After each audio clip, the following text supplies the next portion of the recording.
برادران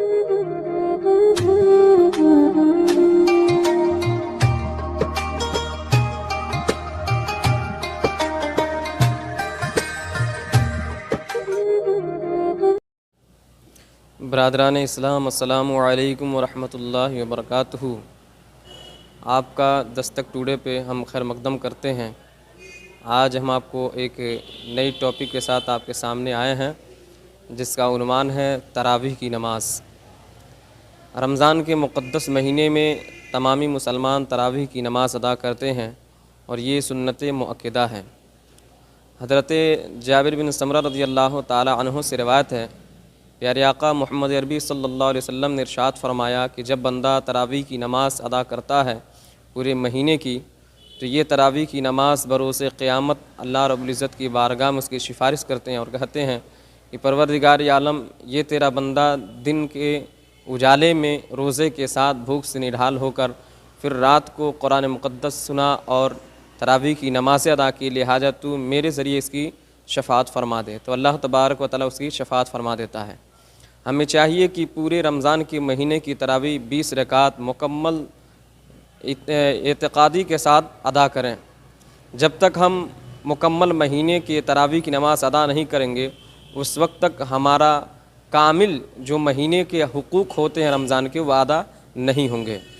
ایک چیز اور ہے کہ جس طریقے سے ہمارا جسم کھانا اور پانی کے بغیر نہیں رہ سکتا، اسی طریقے سے ہمارے بدن میں ایک روح ہے، جس روح کی غذا نماز اور روزے ہیں۔ اگر ہم اس روح کو وہ چیزیں نہ عطا کریں تو وہ روح پریشان ہو جاتی ہے، لاغر ہو جاتی ہے، کمزور ہو جاتی ہے، اور پھر وہ بے چین اور کرا ہو جاتے ہیں، جس کی وجہ سے ہمارے پورا بدن اپنے آپ میں نہیں رہ پاتا، ہم اس پر قابو نہیں پاتے ہیں۔ تو جب روح بے چین ہوتا ہے تو انسان کو سکون میسر نہیں ہوتا، اسی لیے چاہیے کہ ہمیں اس روح کو سکون پہنچانے کے لیے اللہ کی عبادت کریں۔ اور یہ مقدس مہینہ جو ہمارے اور آپ کے سامنے آنے والا ہے، یہ اللہ کا مہمان ہے۔ آپ کے گھر میں اگر کوئی مہمان آئے اور آپ اس کا خیر مقدم نہ کریں، اس کے پاس نہ بیٹھیں، تو وہ مہمان آپ کو برا بھلا کہہ کر کے چلا جاتا ہے، ناراض ہو کر کے چلا جاتا ہے، پھر سے اس کا وبال ہم سب کے اوپر آنے لگتا ہے۔ اسی طریقے سے یہ مہینہ جو آیا ہے، یہ کسی ذات اور نسل کی وجہ سے نہیں، بلکہ اللہ رب العزت کی بارگاہ سے آیا ہے۔ یہ مہینہ ہمارے لیے خوشندی کا باعث ہے، یہ ہمیں اللہ کا قرب دلاتا ہے، نبی کی رضا دلاتا ہے، اور ہمیں جنتی ہونے کی بشارت دلاتا ہے۔ جب ہم اس کا خیر مقدم کرتے ہیں، اس کی حقوق کی پاسداری کرتے ہیں، تو یہ اللہ کی بارگاہ میں جا کر کے خوش ہو کر کے ہماری سفارشوں کا ضامن بنتا ہے۔ تو ہمیں چاہیے کہ رمضان کے پیارے مقدس مہینے میں پورے دن کی تراویح کی نماز باجماعت ادا کریں اور مکمل قرآن مجید سنیں۔ یہ ہمارے لیے سعادت کی باعث ہوگی کہ اگر ہم اس کو سنتے ہیں اور اس کو ادا کرتے ہیں تو اللہ رب العزت ہم سے راضی ہو جاتا ہے۔ ایک چیز اور میں یہاں کوٹ کر دوں کہ عموماً دیکھا جاتا ہے کہ لوگ 7 دن 8 دن میں تراویح کی نماز پڑھ کر کے چھوڑ دیتے ہیں، جو کہ ایسا نہیں ہونا چاہیے۔ آپ خود سوچیں کہ اگر آپ 2 دن 3 دن کھانا نہ کھائیں تو آپ کیسے رہ پائیں گے؟ اسی طریقے سے روح ہے، جب روح کو غذا نہیں ملتی تو وہ پریشان ہوتی ہے۔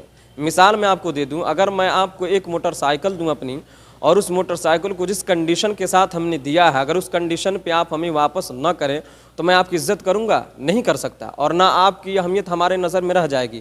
اسی طریقے سے آپ یوں سمجھ لیں کہ اللہ نے آپ کو روح دی ہے، آپ کو دل دیا، آپ کو آنکھیں دی ہیں، اگر جیسا رب نے دیا ہے ویسا ہم اسے واپس نہ کریں گے تو یہ روح اور یہ جسم اور یہ ہمارے بدن کے اعضاء سب اللہ کے بارگاہ میں ہمارے مخالف گواہی دیں گے۔ اب ذرا سوچیں، جس جسم میں آپ کی روح ہے اور دل ہے، آنکھیں ہیں، یہ سب آپ کے خلاف گواہی دیں گے، تو پھر آپ کا ماجرا وہاں کیا ہوگا؟ پھر آپ کے حالات وہاں کیسے ہوں گے؟ تو ہمیں چاہیے کہ اللہ نے جیسا دل دیا ہے، جیسی روح ہمیں دی ہے، ویسی ہی پاکیزہ روح جب مرے تو اللہ کی بارگاہ میں وہ لوٹ کر کے جائے، ویسا ہی پاکیزہ دل اللہ کی بارگاہ میں جائے۔ اور یہ جب ہی ممکن ہو سکتا ہے جب ہم روزہ رکھیں گے، نمازیں پڑھیں گے، قرآن کی تلاوتیں کریں گے، تو ہمارے دل کا جنگ صاف ہوگا، ہماری پیشانیاں جب اللہ کی بارگاہ میں جھکیں گی تو ہارٹ اٹیک اور برین ہیمریج کی بیماریوں سے ہم بچے جا سکتے ہیں۔ تو یہ تمام حقوق اسلام میں ہیں، اور اسلام نے ہمارے ہر موڑ پر رہنمائی فرمائی ہے۔ تو ہمیں چاہیے کہ تراویح کی نماز با جماعت ادا کریں، یہ کہ یہ سنت مؤکدہ ہے اور اس کی خیال رکھا ہے تو عمر فاروق رضی اللہ تعالی عنہ نے، اور جو جماعت قائم کی، اور یہ حضرت عمر فاروق کے زمانے میں ہوا جنہوں نے سنت مؤکدہ جیسے تراویح کی نمازوں کو با جماعت قائم کیا۔ لوگ بکھرے پڑے ہوئے تھے اور انہیں لگا کہ یہ منتشر ہے، تو انہوں نے اکٹھا کر کے تراویح کی نماز اکجا ہونے کا حکم فرمایا۔ یہ اچھی بدعت تھی، اور جب سے ہم لوگ یہ ادا کر رہے ہیں الحمدللہ ہمارے دل کو فرط و مسرت میسر ہوتی ہے، اور اس کے ذریعے ہم اللہ کا قرب حاصل کرتے ہیں۔ انشاءاللہ عز و جل کل ہم ایک نئی ویڈیو کے ساتھ، نئے مسئلے کے ساتھ آپ سب کے سامنے روبرو ہوں گے۔ ہمارا مقصد دستک نیوز کے ذریعے آپ تک دین کی خدمت کو پہنچانا ہے۔ ہماری یہ کوشش رہے گی کہ آپ ہر دن ایک نئے مسائل سیکھیں۔ ہمارے آقا صلی اللہ علیہ وسلم نے پوری زندگی اس امت کی بھلائیوں اور کاوشوں کے لیے صرف کر دی اور رب کو منانے میں لگے، تو ہمیں چاہیے کہ جو آقا نے ہمارے لیے قربانیاں دی ہیں، رب کو منایا ہے ہمارے خاطر، ہم اس کو ضائع نہ کریں۔ ہمارے احساس ہونا چاہیے کہ اس نبی آخر الزمان صلی اللہ علیہ وسلم میں کس قدر اپنے آنسوؤں کو گرا کر کے اللہ کی بارگاہ میں ہمارے لیے رویا اور ہمارے بخشش کا ذریعہ بنے۔